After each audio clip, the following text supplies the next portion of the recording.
Hello दोस्तों, तो आज हम डिस्कस करेंगे 10th मैथ का chapter 8 introduction to trigonometry, that is exercise 8.1 का क्वेश्चन नंबर 3। आई होप वो क्वेश्चन नंबर 1 एंड 2 जो कि हमने लास्ट वीडियोस में डिस्कस किए थे वे क्लियर हो चुके होंगे और कोई भी डाउट नहीं होगा।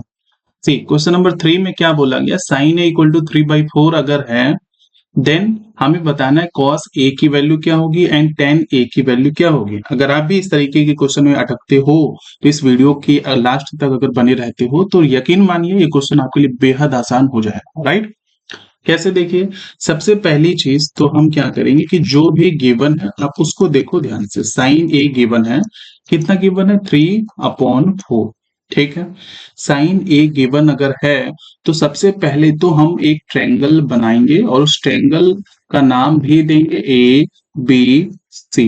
ओके, अब हमें क्या करना है कि साइन ए जो कि गिवन है आप इसका फॉर्मूला लिखो। साइन ए का फॉर्मूला क्या होता है? साइन ए का फॉर्मूला होता है लंब बटे में कर्ण।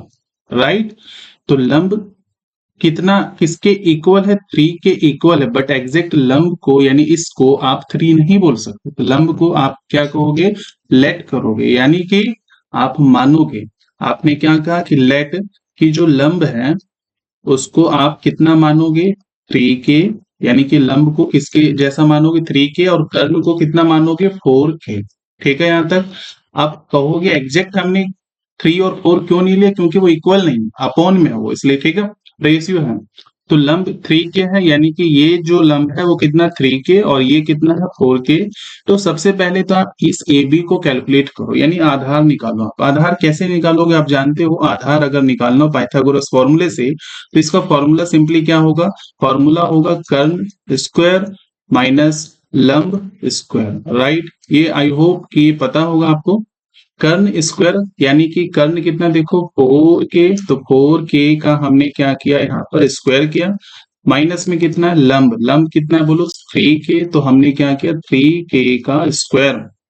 ओके, देन इस 4 के का स्क्वायर करो 16 के स्क्वायर, 3 के का स्क्वायर करो 9 के स्क्वायर, एंड देन उसके बाद जैसे ही आप 16 में से 9 को माइनस करोगे तो 7 के स्क्वायर, और ये रूट जब हटाओगे तो ये होगा √7 के। ओके, यानी कि हमें पता चल गया कि जो आधार है वो कितना है? √7 के है। ओके, तो आधार भी हमें पता चल चुका है। आधार कितना है बोलो? आधार है √7 के। अब हमें फाइनली फाइंड आउट क्या करना है वो ध्यान से आप समझिए। क्या फाइंड आउट करना है? फाइंड आउट करना है पहली चीज कॉस ए। तो कॉस ए का फॉर्मूला हमें पता होना चाहिए। फॉर्मूला क्या होता है? आधार अपॉन में कर्ण, यही होता है फॉर्मूला।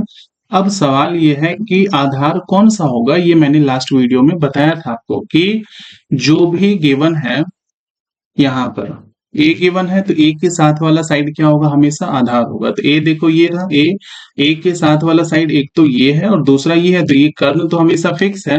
तो इसलिए हम इस ए के साथ वाले साइड को आधार बोलेंगे √7 के, यानी कि आधार कितना? √7 के अपॉन में कर्ण कितना? वो तो हमें हमेशा फिक्स है, दैट इज 4 के।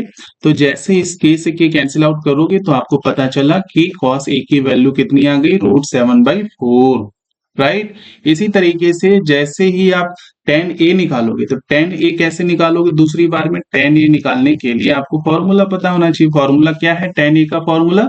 tan a का फॉर्मूला होगा लंब बटे में आधार, यही फॉर्मूला होगा।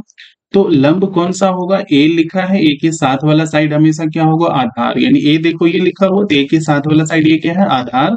तो लंब कौन सा होगा? ये वाला, यानी कितना बोलो? लंब 3 के अपॉन में आधार कितना होगा? आधार मैंने भी बताया, आधार कितना? √7 के, हमने वो लिखा।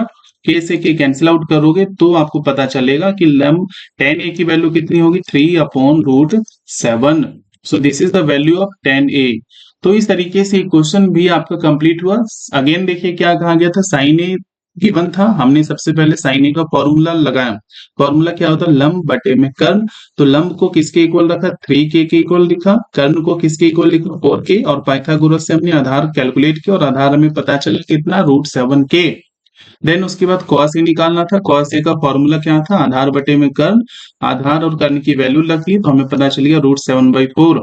इसी तरीके से tan a का फॉर्मूला लगा, लंब बटे में आधार और उसकी वैल्यू पुट गई तो 3/√7 वैल्यू हमें पता चल गई।